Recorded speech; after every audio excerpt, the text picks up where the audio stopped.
ప్రభునామానికే మహిమ కలుగును గాక.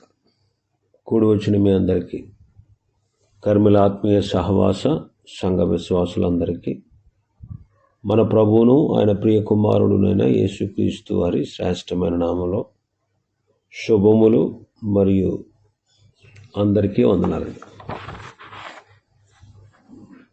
40వ కీర్తన మనం ధ్యానం చేసుకుంటున్నాం. కీర్తనల గ్రంథంలో 40వ కీర్తన. ఈ కీర్తన దావీదు రాశాడు. ఎప్పుడు రాశాడు అనే దాన్ని మనం ఆలోచన చేస్తే సౌలు నుండి పారిపోయిన దినాల్లో రాశాడని కొందరు అంటారు. లేదా అబ్షాలోము దినాల్లో కూడా రాసి ఉండవచ్చు అంటారు. అయితే ఈ కీర్తన 5 భాగాలుగా విభజింపబడింది. గత దినం దావీదు యొక్క దృఢ నమ్మకాన్ని చూసాం. ఎందుకంటే దేవుడు తప్పకుండా తన ప్రజల పక్షంగా నిలబడతాడు అనేది దావీదు యొక్క దృఢ నమ్మకం. అందుకే దేవుడు నా ప్రార్థన విన్నాడు, ఆయన నాకు సహాయం చేస్తాడు అని విశ్వసించాడు. అతడు నమ్మినట్టుగానే దేవుడు దానికి ప్రతిఫలాన్ని ఇచ్చాడు. అందుకే అతనిని చూచి అనేకులు భయభక్తులు కలిగి యెహోవా యందు నమ్మిక ఉంచారు. కాబట్టి ఆత్మల సంపాదకుడు అయ్యాడు దావీదు. ఆత్మలో ఆరాధించేవాడయ్యాడు. యెహోవా, నీవు మా ఎడల జరిగించిన ఆశ్చర్యక్రియలను, మా ఎడల నీకున్న తలంపులను బహు విస్తారములు, వాటిని వివరించి చెప్పాలనుకున్నానా అవి లెక్కకు మించునివని చెప్పాడు. రెండవదిగా దావీదు సమర్పణ మనం చూసాం. సమర్పణ, ఆయన రుణాన్ని మనం ఎప్పుడు తీర్చుకోలేమని గ్రహింపు కలిగి మన జీవితాన్ని ఆయన కొరకు జీవిస్తామనేటువంటి తీర్మానంతో మనం దేవుని సన్నిధిలో గడపాలి. కాబట్టి దావీదు సత్యాన్ని గ్రహించాడు, సత్యాన్ని గ్రహించుకున్నాడు. అందుకే నీ చిత్తం నెరవేర్చుట నాకు సంతోషం అంటాడు. మూడవదిగా మనం చూస్తే దావీదు ఒప్పుకోలు. 9-10 వచనాలు మనం చూస్తే దావీదు తన విశ్వాసాన్ని ధైర్యంగా మనుషులు ఎదుట ఒప్పుకుంటున్నాడు. తాను గ్రహించిన 3 రకాలైన సత్యాలకు దావీదు సాక్షిగా ఉన్నాడు. నా పెదవులు మూసుకొనక మహాసమాజములో నీతి సువార్తను నేను ప్రకటించి ఉన్నానని నేనంటిని. యెహోవా, అది నీకు తెలిసే ఉన్నది. నీ నీతిని నా హృదయంలో ఉంచుకొని నేను ఊరకుండలేదు. 9వ వచనంలో భక్తుడు పలికిన మాట ఇది. బైబిల్ యొక్క పూర్తి సారాంశం దేవుని నీతి. అపొస్తలుడైన పౌలు గారు రోమా పత్రికలో సిద్ధాంతపరమైన అంశాన్ని వివరిస్తూ ఉన్నప్పుడు నీతి అనే మాట 66 సార్లు కంటే ఎక్కువగా ఉపయోగించాడు. బైబిల్లో పాపము, రక్షణ, శుద్ధీకరించబడుట, పరిచర్య చేయుట, ఇవన్నీ దేవుని నీతి అనే కీలు మీద తిరుగుతాయి. అంటే దేవుడు ఎప్పుడు కూడా మంచిదాన్నే చేస్తారు. ఇక్కడ నీతితో కూడిన దేవుని గొప్పదనాన్ని దావీదు బోధించాడు. తన కష్టకాలంలో తాను సౌలు యొద్ద నుండి పారిపోతూ ఉన్న దినాల్లో దావీదు దేవుని నీతిని చూశాడు, దేవుని గొప్పతనాన్ని చూశాడు. దేవుని వాగ్దానాల మీద ఆనుకునేవాడు. వాగ్దానం చేసిన వాడు నమ్మదగిన వాడని గ్రహించి శత్రువు చేతికి చిక్కినప్పటికీ దేవుడు అతనికి హాని చేయలేదు. దావీదు రాజుగా వృద్ధి చెందుతున్న దినాల్లో కూడా తన శత్రువులు పొట్టువలె ఎగిరిపోవడం చూశాడు. బత్షెబతో తాను చేసిన పాపాన్ని బట్టి తాను దేవుని హస్తం క్రింద నలగగొట్టబడుతున్నప్పుడు దావీదు ఆ నీతిని చూశాడు. తన కన్న కుమారుడు ఆ తర్వాత దేశమంతా తిరుగుబాటు చేసి దావీదు మీద తిరుగుబడినప్పుడు దావీదు దేవుని నీతిని చూశాడు. ఆ తర్వాత మరలా అతనికి సమాధాన సంవత్సరాలు ఇవ్వబడ్డాయి. తన సింహాసనం మరల తనకు వచ్చినప్పుడు చివరిగా దేవుని మందిరాన్ని కట్టే ఉద్దేశాన్ని దేశ జనులందరికీ తెలియజేశాడు. అటువంటి నీతిగల దేవుని గూర్చి మనం ఆయనకు కృతజ్ఞతాస్తుతులు చెల్లించాలి. ఆయన ఎప్పుడు ఏది న్యాయమో అదే చేస్తాడు. ఎందుకంటే ఆయన నీతి గల దేవుడు. ఇంకా మనం చూస్తే 10వ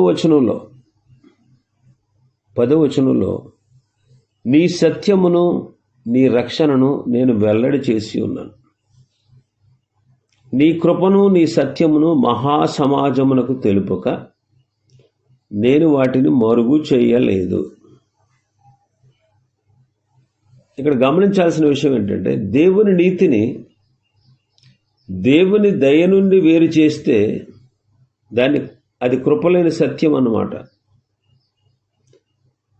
దేవుడు నీతిమంతుడు అనే వరకే తెలుసుకుని ఆ నీతితో పాటు ఆయన ప్రేమ కూడా ఉంటుంది అని గ్రహించకపోతే మనకు ప్రయోజనం ఉండదు. దేవునిలో పరిశుద్ధత మాత్రమే ఉండి ప్రేమ లేకపోతే ఆయన మనలను భయపెట్టేటువంటి ఉగ్రుడైన దేవుడుగా ఉంటాడు. కాబట్టి దావీదు దేవుని రక్షణతో పాటు ఆయన అమితమైన ప్రేమను గూర్చి కూడా మాట్లాడుతున్నాడు. అది వట్టి దయ మాత్రమే కాదు, ప్రేమతో కూడిన దయ. దీనినే దావీదు ధైర్యంగా ప్రకటిస్తున్నాడు. దేవుని నీతి, దేవుని ఘనత, దేవుని దయను గూర్చి ప్రజలందరి ఎదుట ప్రకటిస్తూ ఉన్నాడు. మార్పులేని ఆయన స్వభావం, అనంతమైనటువంటి ఆయన కనికరాన్ని దావీదు ప్రకటిస్తూ ఉన్నాడు. ఆ తర్వాత 4వ అంశంగా మనం చూస్తే ఈ అధ్యాయంలో దావీదు యొక్క పశ్చాత్తాపం 11వ వచనం నుంచి 13వ వచనం వరకు. ఈ కీర్తనలో ఇక్కడ ఒక చిన్న విరామం. దావీదు గతాన్ని గూర్చి ఇక్కడ మాట్లాడడం లేదు. ప్రస్తుతం శ్రమలు అనుభవిస్తున్నాడు. దావీదుకి శ్రమలేమి కొత్త కాదు. సౌలు ద్వారా శ్రమపడ్డాడు, తన కుమారుని ద్వారా శ్రమలు అనుభవించాడు. ఈ వచనాలు ఎలా ఉన్నాయంటే దావీదు బత్షెబతో పాపం చేసిన తర్వాత కలిగిన పరిణామాల వల్లే కనిపిస్తాయి. ఈ వచనాలు కేవలం దావీదు మాత్రమే కాదు, వీటిలో కొన్నిటిని యేసు ప్రభువుకు కూడా అన్వయించవచ్చు. అందుకే ఈ కీర్తనను కొంతవరకు మెస్సయ్య కీర్తన అంటారు. మెస్సయ్యకు సంబంధించినటువంటి కీర్తనగా మనం చెప్పవచ్చు. గెత్సెమనేలో తన తండ్రికి తన హృదయాన్ని కుమ్మరించినప్పుడు యేసుక్రీస్తు ప్రభువారు ఈ మాటలు చెప్పి ఉండవచ్చు. ఎందుకంటే యేసుక్రీస్తు ప్రభువుకు ధర్మశాస్త్రం అంతా తెలుసు. కీర్తనలు తెలుసు, ప్రవక్తల వచనాలు తెలుసు.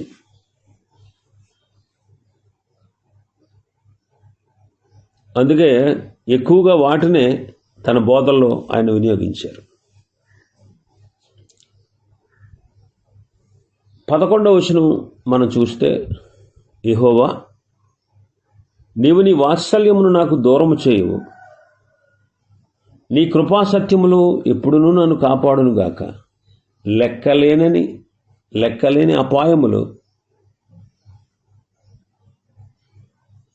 నన్ను చుట్టుకున్నాయి. ఇక్కడ యేసుక్రీస్తు ప్రభు యొక్క శ్రమలను గురించి మనం ఆలోచన చేస్తే,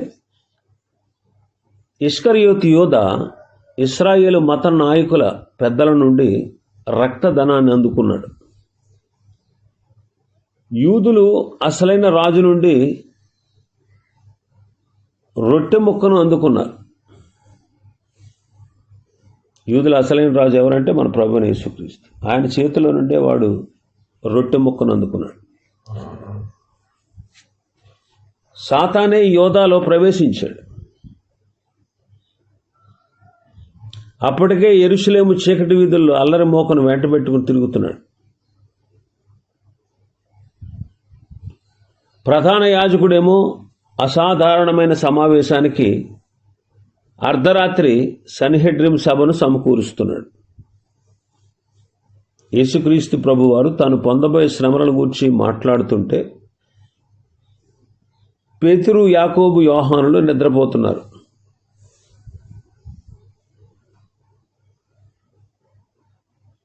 యేసుక్రీస్తు ప్రభు మన పాపాలని తనవిగా భరిస్తున్నాడు.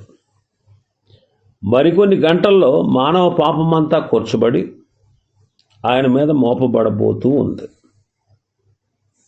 ఆయన తన ప్రజలు త్రాగవలసిన గిన్నె లోతును చూస్తున్నాడు. మానవ పాపాన్ని బట్టి కలిగిన దేవుని ఉగ్రతను చూస్తున్నాడు. మన పాపాలను తనవిగా భావిస్తూ ఉన్నాడు. అందుకే నా దోషములు నన్ను తరిమి పట్టుకొనగా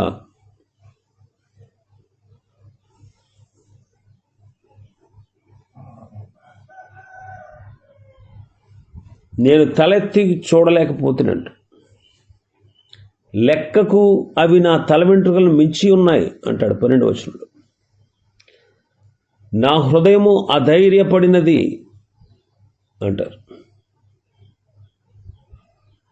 పాపరహితుడు, మచ్చలేని దేవుని కుమారుడైనటువంటి యేసుక్రీస్తు వారు మన పాప శిక్షను భరిస్తూ ఉన్నాడు. మన అవమానాన్ని ఆయన భరించి తల ఎత్తి చూడలేకపోతున్నాడు. తన విరోధులనైనా వారిని లెక్క చేయని గుండె అన్నమాట. తనను ద్వేషించే మత రాజకీయ నాయకులు ఎదుట బెదరని గుండె పాపాన్ని చూసి అధైర్యపడుతూ ఉంది. అయితే 13వ వచనంలో మనం చూస్తే దేవుడే ఆయన బలం. అందుకే యెహోవా దయచేసి నన్ను రక్షింపు, యెహోవా నా సహాయమునకు త్వరగా రమ్ము. గెత్సెమనే తోటలో సాధ్యమైతే ఈ గిన్నె నా యొద్ద నుండి తొలగించుము, ఆయనను నా ఇష్టము కాదు నీ చిత్తమే సిద్ధించును గాక అన్నాడు. మన ప్రభు పలికిన మాటలు. దావీదు పశ్చాత్తాపం వెనక ఉన్నటువంటి లోతైన అర్థం ఇదే.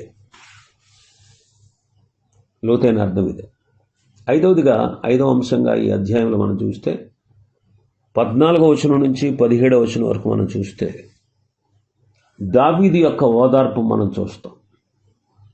తనకు శ్రమలు ముంచెత్తినప్పుడల్లా దావీదు దేవుని వైపు తిరిగాడు.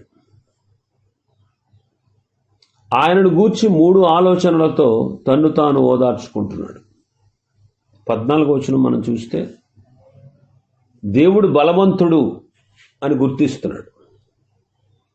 నా ప్రాణము తీయుటకై యత్నించువారు సిగ్గుపడి బొత్తిగా భ్రమసియుందురుగాక, నాకు కీడు చేయగోరు వారు వెనుకకు మళ్లింపబడి సిగ్గునందుదురుగాక అంటాడు. తన శత్రువులు ఎంత బలవంతులైనా తన శత్రువులు ఎంతమంది ఉన్నా, కుట్ర ఎంత బలమైనదైనా, మహాజ్ఞానవంతుడైనటువంటి అహీతోపెలు అనేవాడే అబ్షాలోం పక్షంలో ఉన్నా, దేవుడు బలవంతుడు. దేవుడు తనతో ఉంటే సమస్తము ఉన్నట్టే. దేవుడు తనతో ఉంటే సమస్తము ఉన్నట్టే. ఆ తర్వాత మనం చూస్తే దేవుడు బలవంతుడు. మొదటిగా దేవుడు హెచ్చింపబడ్డాడు. 15-16 వచనాలు మనం చూస్తే, నన్ను చూచి ఆహా ఆహా అని పలుకువారు తమకు కలిగిన అవమానమును చూచి విస్మయముందుదురుగాక. నిన్ను వెదకు వారందరూ నిన్ను గూర్చి ఉత్సహించి సంతోషించుదురుగాక. నీ రక్షణను ప్రేమించువారు యెహోవా మహిమపరచబడునుగాక అని నిత్యము చెప్పుకుందురుగాక. మనతో ఉన్న సమస్య ఏంటంటే, మనం మన దేవుని గూర్చి చిన్న చిన్న ఆలోచనలు కలిగి ఉంటాం. ఆయనను మనతో పోల్చుకుని మనకంటే కొంచెం పెద్దవాళ్లే ప్రభు అనుకుంటాం. దేవుని గూర్చి మనకు గొప్ప ఆలోచనలు ఉండాలి. మనం ఆయన మహింపరచాలి. ఆయన సృష్టించిన అనంత విశ్వాన్ని, నక్షత్ర రాశులను, నక్షత్ర మండలాన్ని, వాటన్నిటిని ఆయనే సృష్టించాడు. వాటన్నిటిని ఆయన కాళ్ళ క్రింద, పాదాల కింద ఉంచి ఉన్నాడు అని మనం గుర్తించాలి. దేవునిని మనం హెచ్చించినప్పుడు ఆయన మహిమపరచబడతాడు. మనిషి చేసిన ఏ వస్తువైనా తీసుకోండి, దానిని సూక్ష్మదర్శిని కింద ఉంచి పరిశీలన చేస్తే దానిలో లోపాలు బయటపడతాయి. అయితే దేవుని క్రియలు సూక్ష్మదర్శిని కింద చూస్తే అవి ఘనపరచబడతాయి.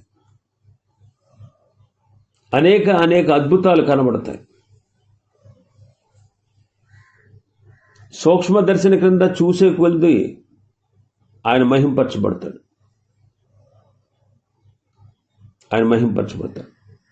ఆయన క్రియలు, ఆయన విమోచన ప్రణాళిక నిశితంగా మనం పరిశీలించే కొద్దీ అత్యంత అద్భుతంగాను అమిత ఆశ్చర్యంగాను ఉంటుంది. సృష్టికర్త అయినటువంటి దేవుణ్ణి మహింపరచడం శాస్త్రజ్ఞులు చేయాల్సిన పని. అయితే రక్షకుడైన దేవుణ్ణి హెచ్చించే పని పరిశుద్ధులది. మూడవది, దేవుడు కృపగలవాడు అంటాడు 17వ వచనంలో. నేను శ్రమల పాలై దీనుడనైతిని, ప్రభువు నన్ను తలంచుకొనుచున్నాడు. నా సహాయము నీవే, నా రక్షణకర్తవు నీవే, నా దేవా ఆలస్యము చేయకుమట. పేదలను, అవసరతలో ఉన్నవారిని గూర్చి ఆలోచించే దేవుడు మనకున్నాడు. ఆయన కృపగల దేవుడు. ఈ మాటతో దావీదు తన కీర్తనను ముగించి ప్రధాన గాయకునికి పంపించాడు. ఇవి ఈ కీర్తనలో ఉన్నటువంటి విషయాలు. ప్రభు చిత్తమైతే మరొక కీర్తన రేపటి దినం మనం ప్రారంభించుకుందాం. దేవుడు ఈ వర్తమాన వాక్యాన్ని మన వినికిడిలో ఆశీర్వదించును గాక. ఆమేన్.